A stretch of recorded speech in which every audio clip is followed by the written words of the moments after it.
जय श्री कृष्ण। पुराणों के अनुसार आमल की एकादशी का व्रत रखने से अपार पुण्य की प्राप्ति होती है। कहते हैं कि जब सृष्टि का आरंभ हुआ था तब सबसे पहले आमले के वृक्ष की उत्पत्ति हुई थी।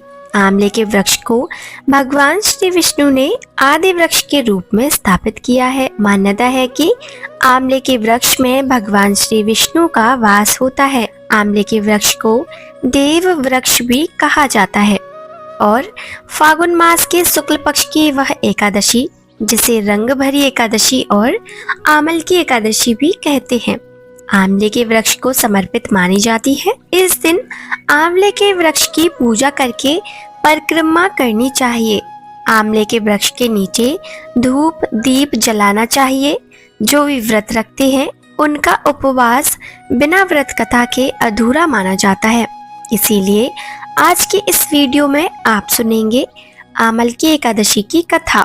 शास्त्रों में मान्यता है कि आमल की एकादशी का व्रत रखने से भक्तों को अगले पिछले सभी जन्मों के पाप नष्ट हो जाते हैं और उनके कुल का भी उद्धार हो जाता है। आमला कथा के अनुसार जगत के पालनकर्ता भगवान श्री विष्णु की विशेष कृपा से सृष्टि के आरंभ में ही आमले के वृक्ष की उत्पत्ति हुई थी। श्री विष्णु जी की नाभि से ब्रह्मा जी की उत्पत्ति हुई थी। एक बार ब्रह्मा जी के मन में स्वयं के बारे में जानने की जिज्ञासा पैदा हुई कि वे कौन हैं, उनका जन्म कब और कैसे हुआ। इन्हीं सारे प्रश्नों का उत्तर प्राप्त करने के लिए और अपनी जिज्ञासा को शांत करने के लिए श्री ब्रह्मा जी ने परम ब्रह्म की कठोर तपस्या प्रारंभ की। तब ब्रह्मा जी की तपस्या से प्रसन्न होकर परम ब्रह्म श्री विष्णु प्रकट हुए। अपने सामने साक्षात श्री विष्णु को देखकर ब्रह्मा जी की आंखों से खुशी के आंसू बह निकले। ब्रह्मा जी की भक्ति भावना से भगवान श्री विष्णु बहुत प्रभावित हुए और तब ब्रह्मा जी के आंसुओं से आमले का वृक्ष उत्पन्न हुआ। तब श्री विष्णु जी ने कहा कि आपके आंसुओं से उत्पन्न आमले का वृक्ष मुझे अत्यंत प्रिय रहेगा और आमल की एकादशी के दिन आंवले के वृक्ष की जो भी व्यक्ति पूजा करेगा उसके सारे पाप नष्ट हो जाएंगे और उसे अंत में वैकुंठ धाम की प्राप्ति होगी। दूसरी पौराणिक कथा के अनुसार धर्मराज युधिष्ठिर ने भगवान श्री कृष्ण से कहा कि हे मधुसूदन, आप मुझे फागुन मास के शुक्ल पक्ष की एकादशी का नाम और महात्म्य बताने की कृपा कीजिए। तब भगवान श्री कृष्ण मुस्कुराते हुए कहने लगे,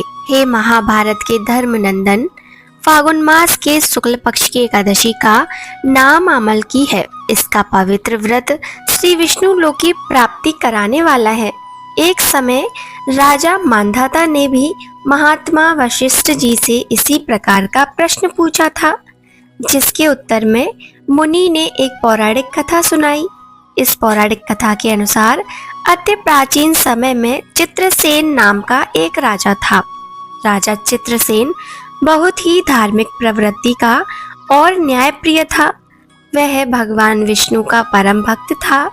राजा नियम से भगवान विष्णु का व्रत और पूजन किया करता था और आमल की एकादशी का व्रत भी श्रद्धा और निष्ठा से रखा करता था। उसके राज्य में भी सभी लोग राजा का अनुसरण करते हुए एकादशी का व्रत और पूजन किया करते थे। एकादशी व्रत के प्रभाव से राजा के राज्य में चारों ओर खुशहाली थी। किसी को किसी प्रकार का कोई दुख या भय नहीं था। एक बार राजा ने सहयोगियों के साथ वन में शिकार करने के लिए प्रस्थान किया। शिकार का पीछा करते करते राजा जंगल में बहुत दूर निकल गया और रास्ता भटक गया। तभी अचानक राजा चित्रसेन पर बहुत से म्लेच्छों ने आक्रमण कर दिया। अचानक हुए इस आक्रमण से राजा हैरान रह गए। उन्होंने डटकर सामना किया, परंतु राजा अकेले थे और म्लेच्छों की संख्या बहुत अधिक थी। उनसे युद्ध करते करते राजा थक गए और अचेत होकर गिर पड़े। तभी एक दिव्य ज्योति प्रकट हुई और उसने पलक झपकते ही सभी म्लेच्छों को मृत्यु के घाट उतार दिया। म्लेच्छों से राजा की रक्षा करने के बाद वह ज्योति पुनः राजा चित्रसेन के शरीर में ही समाहित हो गई। कुछ समय के बाद जब राजा चित्रसेन को होश आया, तब उन्होंने देखा कि उन पर आक्रमण करने वाले सभी म्लेच्छ यमलोक पहुंच चुके हैं। तब उन्हें बड़ा आश्चर्य हुआ। राजा के मन में प्रश्न आया कि उनकी रक्षा किसने की और म्लेच्छों को किसने मारा। तभी एक आकाशवाणी हुई कि हे राजा चित्रसेन, तुम सच्चे भगवान विष्णु के भक्त हो। तुम्हारे अमल की एकादशी व्रत के प्रभाव से तुम्हारी रक्षा करने के लिए ही तुम्हारे शरीर से वैष्णवी शक्ति प्रकट हुई और इसने सभी म्लेच्छों का संहार कर दिया। वैष्णवी शक्ति तुम्हारे ही शरीर से प्रकट हुई थी, अब वह पुनः तुम्हारे ही शरीर में विलय हो गई है। तब राजा प्रसन्नता से वापस अपने राज्य को लौटकर आया।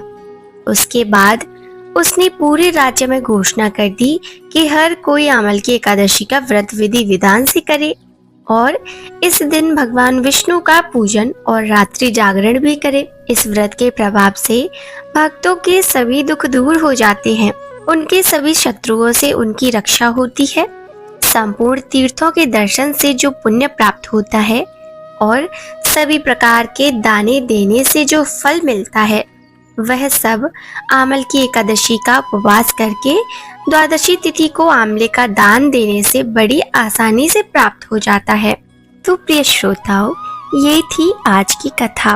कथा पसंद आई हो तो हर बार की तरह वीडियो को लाइक करें और अगर अभी तक आपने चैनल को सब्सक्राइब नहीं किया है तो ज़रूर कर लीजिएगा।